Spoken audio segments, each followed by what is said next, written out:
Hello again and welcome back. It's already a week. I hope that your week has been good, positive, and constructive. Today, I would like to talk about the fact that your diagnosis, my diagnosis, our diagnosis is part of our life, but it should not manage our life. It should not take every moment of our life. If we let our diagnosis or our treatment take up every moment or too much time in our life, then it becomes stressful and it is a snowball of worries and anxieties. How do you keep constructively busy? What do you do during your treatment? Do you work? Do you exercise? Do you take walk? Do you travel the world? Personally, ever since my diagnosis, I have kept very active. For the first 2 years, I still worked. I had an international position as an advisor for global organization, and I was under treatment, but I had to go and on short missions for 1 week, 10 days, 2 weeks, and of course, following my surgery, I still had and I still have incontinence. I wear pads that I change about 5 times a day. And during my trips, my business assignments around the world, I had to change my pads, sometimes in unusual or acrobatic conditions. But I kept doing it. And I found that for these first 2 years, keeping busy, keeping my work was keeping my mind positively and constructively busy. I met people from around the world. I made friends from around the world. And of course, I had to take my medicines, but I literally forgot about my diagnosis, sometimes for many days in a row. I had a totally normal life despite sometimes feeling a little bit tired or dragging. But even that, I sometimes forgot. And of course, in the process, I kept working out, I kept exercising. Even when I traveled almost first 2 years, on the first 2 years, I went to the gym or I had a nice long walk in the morning. I even had morning walks in Kiev in the Ukraine.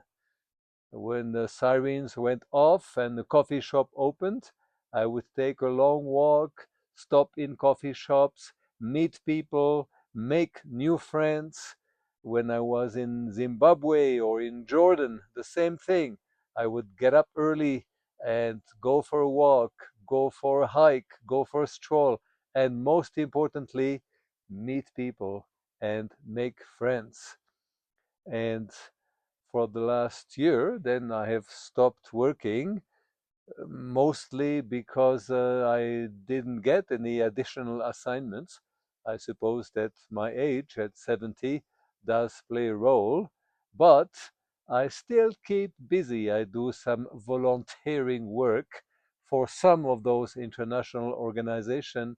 Right now, we are working on a proposal in Yemen, for example, to look at a study of the dairy value chain in southern Yemen in order to help them improve the dairy value chain on an upstream, midstream, downstream basis and help them have more milk, more cheese, more milk product, in some cases more meat, and therefore feed more people and import a little bit less of those products.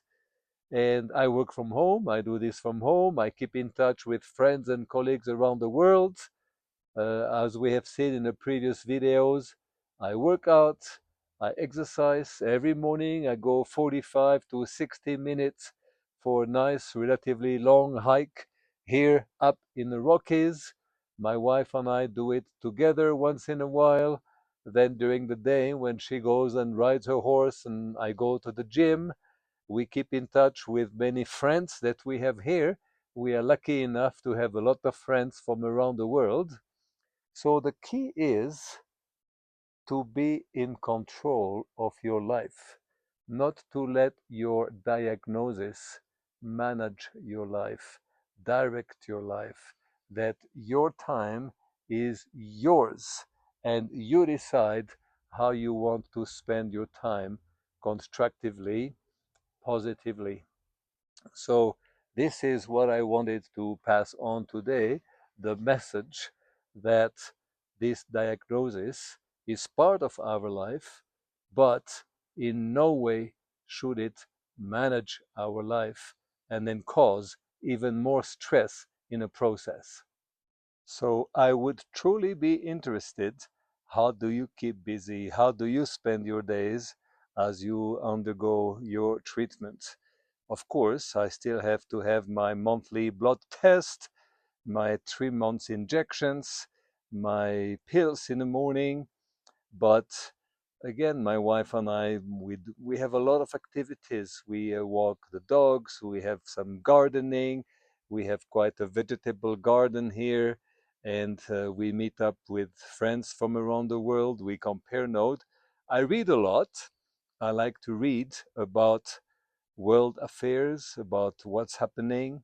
Every morning, I listen to the world news from about 4 or 5 different countries. I listen to some US programs, to the BBC. I listen to some French programs, German programs to hear about what's happening in the world. And this really gives us a global perspective. And it is a reason to have also interesting discussions when you meet with friends. I also naturally keep in touch with cancer developments and cancer research. There's so much happening. I keep in touch with doctors, with oncologists, with my cancer partners, as I call them, to compare treatments, to compare notes. But again, when I meet with some of my cancer partners, that is not to complain or to be sad or to compare note on how weak and tired we feel. It is pretty much on a positive and constructive note. How much longer do we have?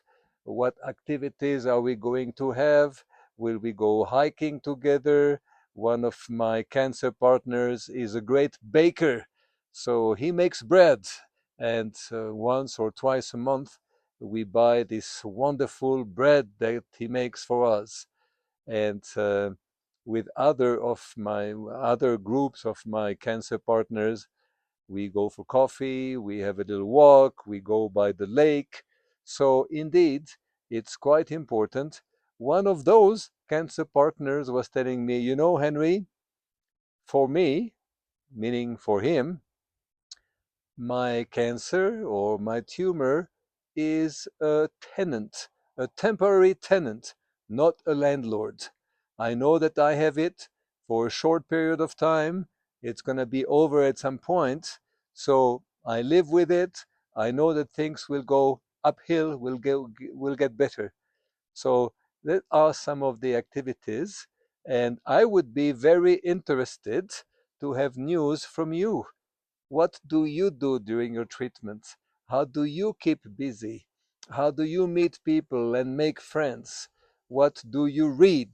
So when you have a chance, send me a note through this YouTube channel and we can open up the discussion.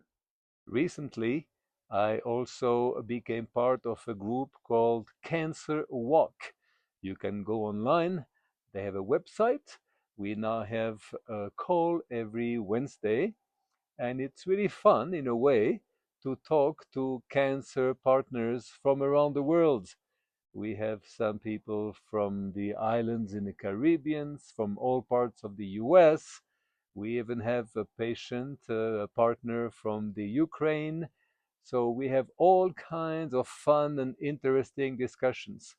So if you can, if you have a chance, check out Cancer Walks that my friend Karen has started.